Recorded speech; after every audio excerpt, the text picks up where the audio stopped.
What's up, guys? Welcome to the Social Bamboo Podcast, teaching only the fastest and most sustainable social media growth strategies out there.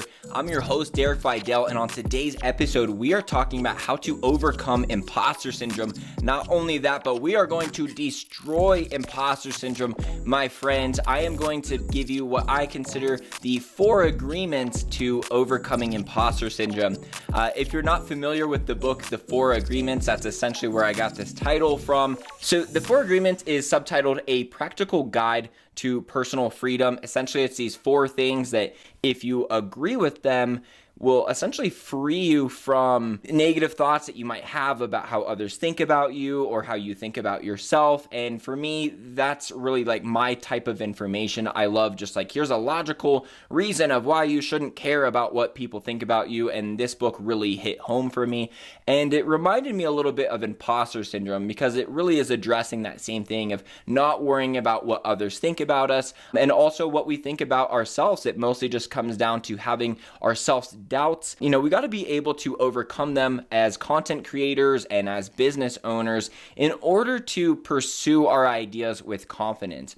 In entrepreneurship, we really are just having our own ideas and businesses that we think the world would want, and we are acting on them. So if we don't act upon them with confidence, we're going to be questioning ourselves at every step of the way. We're going to be thinking, should I even be doing this? Is this worth my time? And all of those thoughts sound a lot like not working on your business. Any thought that you're having in your business that is not helping you produce results or help you take action is hurting you because it's just taking away from what you could be doing. So imposter syndrome is just one of those things that as long as it's in our head, if it's winning, if it's constantly nagging us, saying, hey, I don't think you're good enough to do this. Why are you doing this? There's so many people that are more qualified than you to do this. Someone's going to call you out. You're going to get haters out there.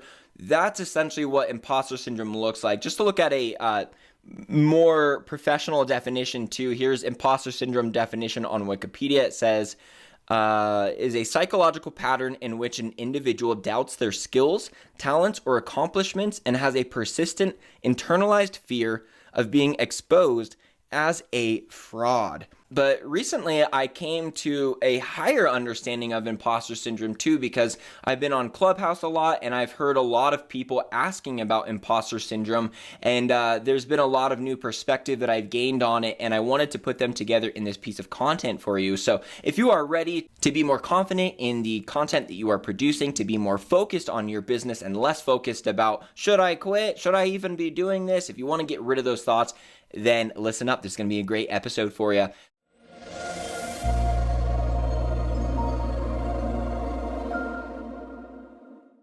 So just to give you a little perspective of what the 4 agreements are, just so you can kind of see the style of the content that I'll be delivering today, the 4 agreements are: 1, be impeccable with your word, mostly meaning, anything that you say, make sure you stick to it. 2, don't take anything personally.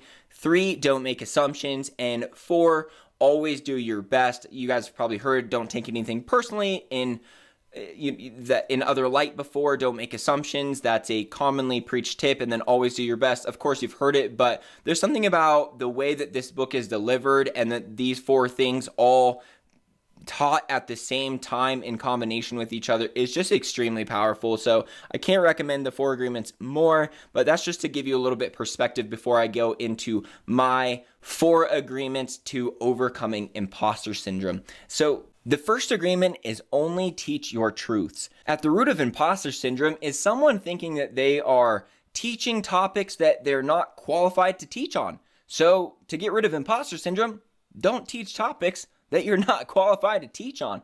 Just know that when you are going out there and teaching people, you are speaking from your own perspective. You are speaking from your own experience, backed up with your own stories and your own numbers. So when you're teaching things, how can they even be questioned when you are just teaching what has actually played out for you?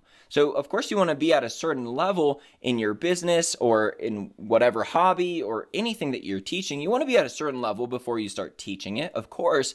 But even people who are like intermediate can easily teach what is true to them to people who are behind them. So just first accept that you're only going to teach your truths. To give you an example, the other day I was in a Clubhouse room on Saturday morning, and someone asked a question about podcast editing. And there's like 5 other moderators up there. And if you know how Clubhouse works, basically someone asks a question and then all the moderators take a crack at it. And out of like the 5 moderators, like 4 of them answered very similarly to each other. Someone asked, how do you edit your podcast more efficiently? And how do you hire that out? What does that process look like? And 4 of them all answered very similarly and said they record it, they send it over to an assistant doctors it up, they publish it, they write the show notes, they do all of that other stuff. And ideally, on paper, that sounds amazing. That sounds great to record your podcast, send it off, and then just be done with it. For me personally, I wanted to be able to just teach that tip, but that would not be speaking my truth, because in all honesty, I still edit my podcast and I have a lot of reasons for why I do so. And someone could argue with it. And the thing is that doesn't matter, because they're teaching their truth and I'm teaching my truth. The fact that I was teaching a perspective that was different than all the other moderators on stage didn't mean that I was wrong, because I was teaching what I'm actually doing. And I'm in a room called How to Grow Your Podcast at that point. And a lot of the other people in the room, they have phenomenal podcasts, but I also have a bigger podcast than some of the other moderators up there. So is there validity to what I'm saying? Yes, there is. And part of the reason why is because a lot of the other moderators, they have families, they have day jobs, they have other things going on, and they don't really have ADHD like I do. So there's just certain things that are different, right? Like there's certain things with our lifestyle and our skill sets and our personalities that not every tip that you hear from someone is just like the end all tip for everyone to know, right? And just as similarly, when people are getting taught information out there and they're not hearing the information and the perspective that you would bring, there are some people who would learn better from your perspective than the other perspectives they're getting out there. So I go up there when I'm in a Clubhouse room or when I'm teaching anything, I'm not going to answer a question the same way everyone else does just because the answer makes sense and it sounds nice. I'm going to answer in the way that's true to my situation and based off of my experience, because that is the only thing that is true to me and the only way that I'm not being an imposter. The second agreement that you want to make in order to overcome imposter syndrome is you don't want to be the smartest person in the room anyways. So imposter syndrome, again, going back, is thinking that you're not qualified to speak. And when you think about the sayings, you don't want to be the dumbest person in the room, or, there's a lot of sayings that are around that. Like it's when you're the smartest person in the room, you're in the wrong room, or when you're the dumbest person, you're in the right room. There's some kind of phrase about that, but it's totally true. And the thing is it's very hard for that phrase for us to agree with that and to also agree with imposter syndrome. Because if you are the dumbest person in the room, you are naturally going to feel like an imposter whenever you speak, right? If you're trying to give value in a room with people that, like if you're a brand new entrepreneur and you're in a room with all these 7-figure earners, you're going to feel weird giving any kind of advice. And you probably won't even give any advice in that case, which is fine because you're only speaking your truths. But there's something about that is a good room to be in. So realize that when imposter syndrome comes up, it's usually because we're surrounding ourselves with people who are smarter than us. For instance, going back to that Clubhouse room, in that particular room on that day, I had less followers than any of the other moderators up there. It would have been very easy for me to say, I have way less followers, I'm not as credible, why should I even speak?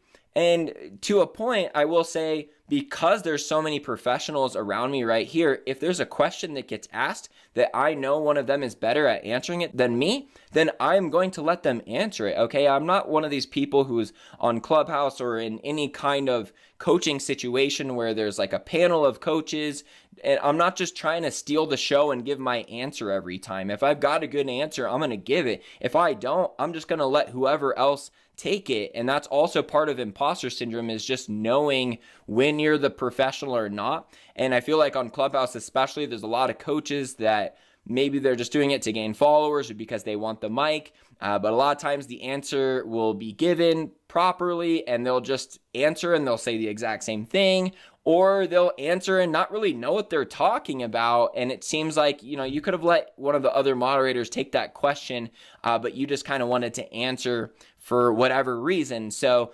that's another part of it, is I'm just acknowledging, if I'm in a room full of all these other smart people, that's great, because why would I want to be in a clubhouse room where I have the most followers? I'm not going to gain a lot of followers. If I'm the biggest one, I'm going to gain more followers when I'm in a room with all of these other moderators that are bigger followings than me. So the position that I want to be in is also the position that is likely to cause imposter syndrome.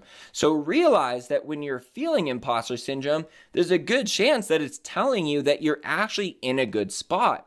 Ever think about it that way? The third agreement is that you're going to welcome all feedback. And this is probably the scariest thing for people to get used to, because negative comments, the fear of what if someone comments something negative on my post, or they question whether I'm a professional or not, question whether I know what I'm talking about, say something that is personal and really affects me. Those negative comments keep so many people away from even starting on social media. Most people don't even get past that. Even people who have been on social media for a while and they're starting to grow, they still have that fear of, when am I going to get my first hater?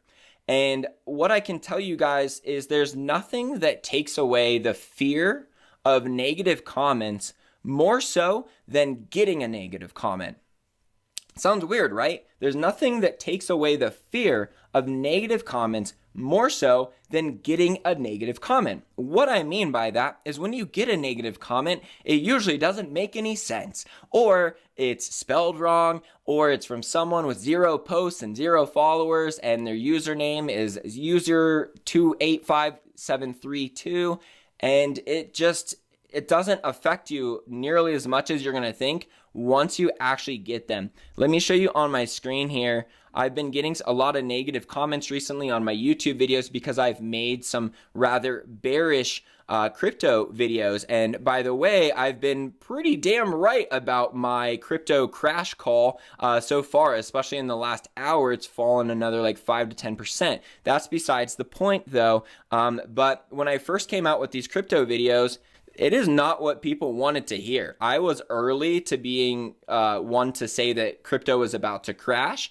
And even the first couple of days after I put out my video, crypto went up. I came out with my video about why crypto is going to crash. Over the next about 5 days, it climbed to a new all-time high. I was getting so many negative comments about how I was stupid and I guessed it wrong. And now I look pretty right. But the thing is I had to deal with a few days of looking totally wrong. Now, what I will say is, I wasn't coming out with this content to be controversial. I was coming out with this content because I was very certain about it. And now watching it crash, it does kind of suck because I want crypto to keep going up, but there's also a little bit of me that's like, this is kind of cool how I was able to call it, right? But I was very firm in my standpoint. I knew that even when I get negative comments, that's not going to change my opinion. And even more so, when I got negative comments, and I'm going to show you what some of these negative comments are, or at least read them to you if you're listening to the podcast, you will probably see what I mean by these didn't really affect me nearly as much as I thought. So every once in a while I'll get, "You are funny." I love that. Okay, so thank you very much. But this is a very harsh review that I did of this company. Actually, let me show you. Let me go into this one. I think this one's got even more negative. So I've got 32 likes and 68 dislikes on this video. And by the way, dislikes help videos trend. So great. And on this one, I have 25 likes and 78 dislikes. So let me go into that one because I have even worse reviews over here. So let me just try to find some of the more negative reviews. So here's someone that said, "How can I believe this insight if you have 256 subscribers?" I could say, "Oh no, I only have 256 subscribers." Or I could say, "Well, how the hell am I supposed to get to 257 without hitting 256 first?" So why would I let that comment bug me, right? Once you get the negative comment, it's a lot easier to start processing what it actually is, because that doesn't actually affect me. Let's see what else we got here. This guy said, anyone can make videos, I suppose, but your iOS network video is so far off the mark, it's ridiculous. The community will be informed as a result of watching your trashy, opinionated review. Thanks for the shallow dive into this project. And if you can't tell, I'm just like slowly smiling as I think about it. And I did reply to him, he replied to me, I haven't read it yet. All right, so then I said, I can certainly come out with a more thorough review. It would be another 10 to 15 minutes of purely negative feedback because I stuck to my guns. I'm not like going to be like, I'm sorry, right? Like, I'm not coming out with content that I'm willing to like cave when people give me negative opinions that aren't based off of, things that I agree with, right? I'm not saying like, no matter what you say, I'll never change my opinion. But I'm saying if people hit me with opinions that don't make sense, I'm not going to just change my opinion to be a people pleaser, right? So it's clearly a long-term plan. You thought you could day trade it like a boss. Why would anyone listen to you? In 6 months, you'll probably bang. The main thing it says, why would anyone listen to you? This shallow dive into this project, whatever, I don't care, because negative reviews count the same in the algorithm. This guy said he didn't make any money. He bought the top and sold the bottom, and now he's butthurt. LOL, moron. Now, if he would have watched my video, he would have known that I didn't buy the top and sell the bottom on this coin. I got 108% gains on it, and then I sold it because I thought the project was crap. All I had to reply is, actually, if you watch the video, I made 108% gains, then sold because I realized their D-Shop product is really behind. Why would I be worried about this guy calling me an effing moron and buying the top and sold the bottom when I didn't even do that? Like, he didn't even watch the videos. A bunch of these haters will just come in and comment on your title. This person said, LOL, dude, good thing you have only 200 subs. Keep at it. One day you'll get to 0. And he got 9 likes too. But I don't care. It was just funny, right? Because I can just be like, okay, cool. Well, who is this dude? And I go over to his account and he's got 0 videos and nothing going on, all right? And he doesn't even have a profile picture. Why would I be bugged by this person's opinion of me? On top of that, why would I not want him to provide it on the video? If I'm not going to be bugged by his opinion, it only helps the video. And my videos on here, when I go through my whole channel, unfortunately, but also fortunately, the ones that actually have a ton of views are these negative crypto videos. And these crypto videos have way more dislikes than they have likes, yet all of my other videos that mostly have 100% likes, because who's gonna dislike a video where I'm talking about hashtag strategy, have way less views overall. And this was a big game changer for me to be able to put out this negative content, because when I first saw 7 dislikes come in, when I first put out like one of these videos and I got 7 dislikes in the first hour, it like affected me. And then as I started getting more and more negative comments, and I realized a lot of the negative comments I was actually able to give logical responses to as to why I thought they were invalid, it made it so I wasn't really caring about the negative comments, but really welcoming them, because I'm seeing my videos get more and more views the more comments that I get, and every negative comment is just another person that's just, speaking their truth. So I'm not bugged by them speaking their truth when I'm speaking my truth. Neither of us are imposters. We're both just people communicating our opinions. So you don't really need to be this amazing expert to do well in life. And that's the thing. You don't have to be like the #1 person in the world to do well in life. I'm probably not the best person in the world to be giving an Instagram marketing podcast. However, I'm one of the few people in the world who's willing to do an Instagram marketing podcast and show up every week to put it out. And I've been doing so for over 2 years. So most people aren't willing to do something nearly as long as I am. And whether or not they are better than me or not, I know I can beat them on mentality, drive, commitment, all of those other things, work ethic, that I can win there. So it's not about being the most qualified person. It's about being a qualified person who is willing to do it. If you want to put out a YouTube channel or Instagram about how to make candles, you don't need to be the best candle maker in the world. You need to be someone who is good enough to teach people who are behind you, then teach people who are behind you, because people who are ahead of you will recognize where you're at and won't bug you. The only people that will criticize you are people that are behind you that don't necessarily agree with your truths. They are just agreeing with their own truths, and it's just fine to disagree with people. Largely, overcoming imposter syndrome is realizing that even if someone does agree with you, you're not going to care. So that's why my third agreement is welcome all feedback. My fourth agreement is that it's okay to be wrong. If these crypto videos, if I wasn't right now, if all of them took off, I wouldn't be caring, because I came out with it because I was very firm about my opinions on these. Like I told you, I wasn't doing this just to be clickbaity. I was doing this because the things that I discovered about certain crypto projects really bugged me, and I had to get the news out. For instance, this project right here, the why I sold all of my Origin protocol, this video is me saying how I bought Origin protocol at 82 cents, how I sold it at $1.71, and you know what happened is 3 days later it was at $3. The amount of negative comments that I get saying, you got wrecked, you're an idiot, this thing's gonna be at $5 next week, when it went to $3, was ridiculous. And part of the reason why is they had some big news story that really helped the price. I didn't know that was gonna come out, otherwise I would have waited a few days to sell as well. And then now the price of this project is way lower, okay? It's way lower than what I sold it at too, at least at the time of this recording. But I had to be okay with being wrong in order to put out this content. And the amount of people who come out with videos about how a stock is going to 10x and then it doesn't 10x is crazy, right? The amount of people who are wrong about plenty of things out there is fine. It's just okay to be wrong with things. Everyone is wrong about things sometimes.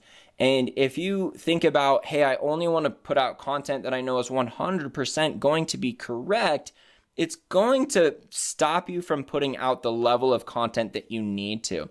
And here's the thing. If I ever come out with a hashtag strategy and then later find out it's wrong, I'm not going to care. I'm going to come out with a video that says, I was wrong before. Don't listen to this video. Don't listen to this episode. This part was right, but this part I found out I was dead wrong. Are you guys going to respect me less if I come out with a video? Well, comment down below. If you're listening to the podcast, you can go over to YouTube, which is linked below, and you can leave a comment.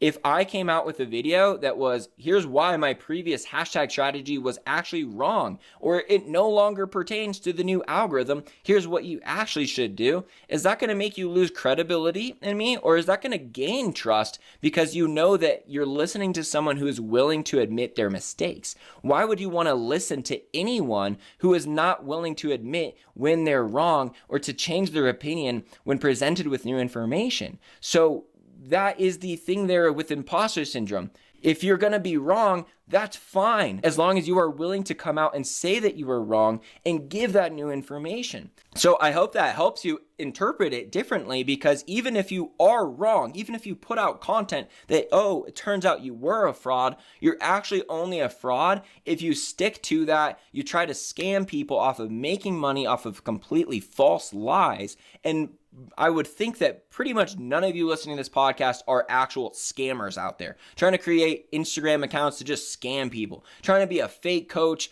with rented Lambos, telling people why you got all the information in the world and why they should buy your program. And once they do, it's complete dog shit, but you don't care because you're already on a one-way trip to Thailand and you're never coming back. I know most of you aren't trying to do that. So why are you grouping yourselves into the category of people who are? Why are you grouping yourself as this imposter when you are out there speaking your truth, teaching only what you're experienced in? You are teaching people who are essentially you a couple years ago. So could you teach yourself a couple years ago a few good lessons?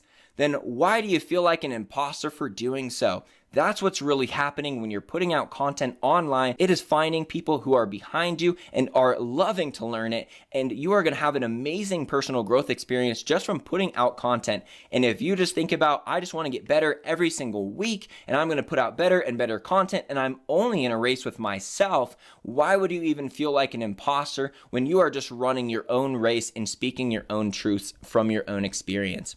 If you can agree with these 4 statements, make sure you smash that like button and subscribe, whether you are on YouTube or listening to the podcast. I really appreciate it. Also, don't forget that until the end of May, I'm giving away 2 of my courses for $15. You can get my Insta Accelerator course, where you will build your Instagram from the ground up, or you will upgrade your Instagram from the ground up. You will perfect your content strategy, get more reach, you will improve your engagement, you will improve your follower conversion ratio, and then in the Map to Monetization course that you also get, I will teach you my top 5 social media sales strategies so that you can begin to monetize your audience a lot more effectively than just running a coupon code every once in a while. Trust me, these are 5 strategies that are going to really increase your following as well as sales and really get you a targeted customer base that most social media strategies out there aren't focused around. Thanks so much for listening, and I will talk to you later.